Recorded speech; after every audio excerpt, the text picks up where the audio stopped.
Our executive editor Gaurav Sawant now joins us live from Goa to get us all the highlights of the BRICS summit. Good evening, Gaurav. It's over to you.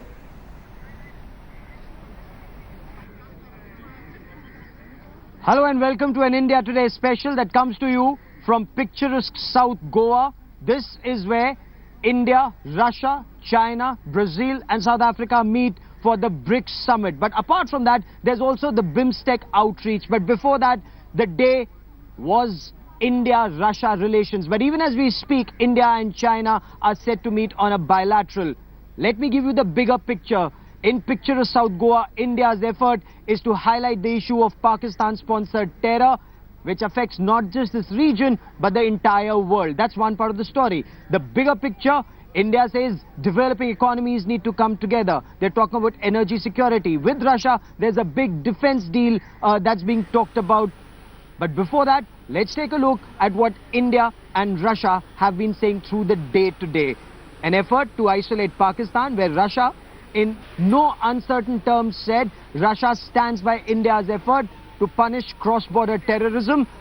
At this point of time, what sources are also telling India today, that at this BRICS summit, India hopes to unite the entire region and emerging economies to combat terror.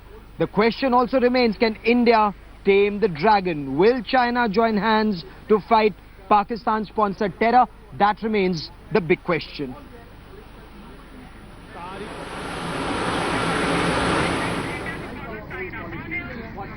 Now, even as we speak, President Xi Jinping of China and Prime Minister Narendra Modi are having a bilateral meeting. In this bilateral meeting, before the BRICS summit kicks off, the focus will remain on Pakistan-sponsored terror and China blocking India's bid at the nuclear suppliers group. In all, there are several niggles in this relationship. Now, when we talk of niggles in India-China relationship, we talk about China blocking sanctions on a terrorist like Masood Azhar. Now, Jaish-e-Mohammed as a terrorist organization is proscribed by the United Nations Security Council. It is a banned terror group, but its most active leader, Masood Azhar, who's wanted for the Uri terror attacks, Pathankot terror attacks, the attack on the Indian Parliament in 2001 December, and also several other terror attacks in India, China is blocking sanctions against him. The question remains, can India get China on board? There's also the issue of the China-Pakistan economic corridor.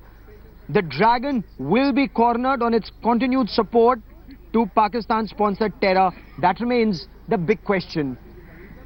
India Today's Maha Siddiqui now joins me for more on the story. Maha, you've been tracking developments on the India-China front very closely. Several niggles in the relationship. How does India intend to get China on board, whether it's Masood Azhar or the NSG membership? Well, from what we have learned from our sources, Gaurav, is that the issue of Masood Azhar and his listing as a designated terrorist by the United Nations is going to come up for talks at a high level, which means that this matter will be discussed diplomatically at the highest level here in Goa, which does not necessarily mean that this will come up for talks between Prime Minister Modi and Chinese President Xi Jinping, but it will definitely could be discussed at the level of the foreign secretaries of both the sides, because India has with itself evidence of Masood Azhar's inflammatory speech in the aftermath of the Uri terror attacks, and that will be enough to drive home the fact, along with other evidence in the past of him being related to the Pathankot terror attack and also the Parliament attack, that he should be designated as a terrorist. That will help in cutting down the financing and the funding for him and for his terror organization Jaish-e-Mohammed, which, by the way, is already designated as a terror outfit. The second niggling factor between the two sides, China blocking India's bid as a member of the nuclear suppliers group, that is again something that India wants to get China to agree to. And finally, China also has some points that it is likely to highlight both at BRICS and at the bilateral meeting that is going on at the moment. China wants a free trade zone in BRICS. India is not too keen, as there is already a trade imbalance between the two sides, which is heavily in favor of Beijing. Okay, Maha, keep tracking developments on that story. I will come back to you for more. The India-China bilaterals already underway. But for the moment, I want to shift focus to the good news story, and that was was India-Russia relations. Prime Minister Narendra Modi was very liberal in his praise when he said an old friend, and he quoted a Russian saying. He said an old friend is worth two new friends, and Russian President Vladimir Putin was looking on and smiling. Now, this was the 17th annual summit. In this, India and Russia talked about taking this relationship to the next level. They talked about the purchase of the Triumph S-400 anti-missile defense shield. That's a very, very important missile defense system. It's a game changer in this region. But that's not the only game changer. 200 Kamov helicopters, light helicopters that the Indian Army and the Air Force desperately needs. Stealth frigates for the Indian Navy. And that's not all. Energy security and energy bridge is what India and Russia are talking about. Maha Siddiqui and I get you this report. Old friend is better than two new friends. A power handshake and an acknowledgement of India's close ties with an old friend, Russia. The bonhomie between Putin and Modi was apparent in their body language at the joint news briefing. Delhi and Moscow vowed to wage a war on terror sponsors. The big takeaway from the Goa bilateral: Pakistan stood further isolated. We both affirm the need for zero tolerance in dealing with terrorists and their supporters. It reaffirms the special and privileged strategic partnership, notes the commonality of positions on important issues including war on terrorism, underlines our appreciation for Russia's unequivocal condemnation of the terrorist attack on the army base in Uri. The Modi-Putin camaraderie resulted in the advancement of defense ties as a whopping $1 billion deal was inked. The big headline: 200 Kamov choppers will be jointly manufactured in India, a boost to Prime Minister Modi's pet Make in India project. Another big fillip to India's arsenal: the 39,000 crore rupees deal to acquire S-400 air defense missile system and the addition of Mi-17 choppers to the Indian fleet. The intent to acquire the S-400 Triumph anti-missile defense shield is a game changer. But so is the procurement of 200 Kamov light helicopters, something that the Indian Armed Forces have desperately needed, along with the stealth frigates. Russia has also sealed up its contribution to India's energy needs by finalizing the framework for setting up units at the Kudankulam nuclear plant. With dedication of Kudankulam 2 and laying a foundation concrete of Kudankulam 3 and 4, we saw the tangible results of India-Russia cooperation in the field of civil nuclear energy. With Russia. Okay, and these are live images we are getting to you of Prime Minister Narendra Modi meeting the Chinese President Xi Jinping. There are several issues that India and China are expected to discuss in this meeting.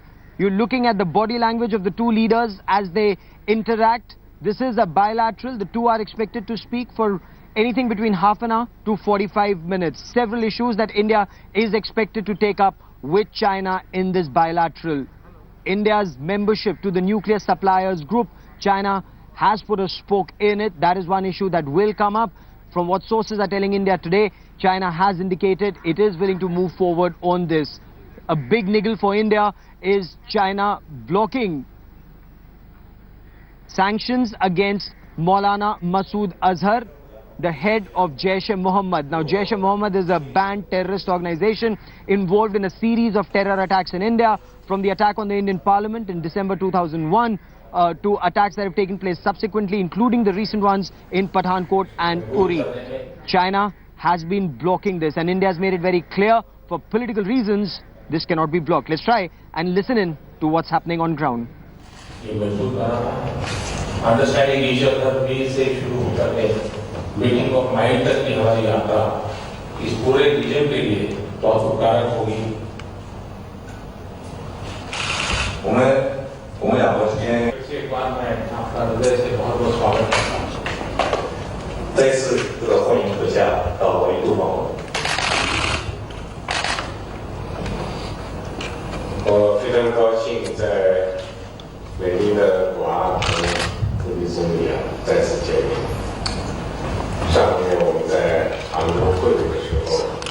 So Prime Minister Narendra Modi and the Chinese President Xi Jinping in conversation in these pictures as you see on our television screen.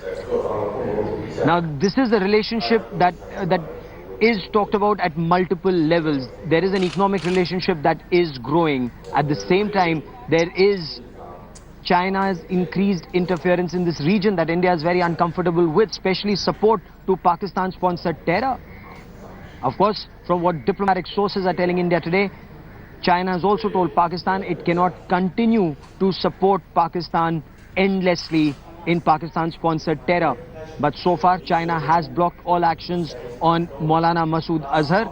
The Jaish-e-Mohammed is a banned terrorist organization, banned even by the United Nations Security Council, but not its most active leader, Masood Azhar. And that is something that China hasn't been able to explain. China did offer a rather limp explanation, saying that in the UN Security Council, there were divisions and there was a debate.